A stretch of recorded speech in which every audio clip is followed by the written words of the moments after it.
Гуляя по лесу, парень случайно наткнулся на медведя, который явно заинтересовался чужаком в своих краях и стал преследовать.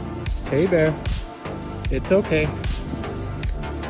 Hey, get out of here. I'm leaving. Пятясь назад, парень сначала здоровался, но когда понял, что дела плохи, его тон сменился на тревожный. Yeah, get up there. Get up there. Косолапый не оставил мужчине выбора и все-таки получил спреем, после чего интерес к медведям мгновенно пропал.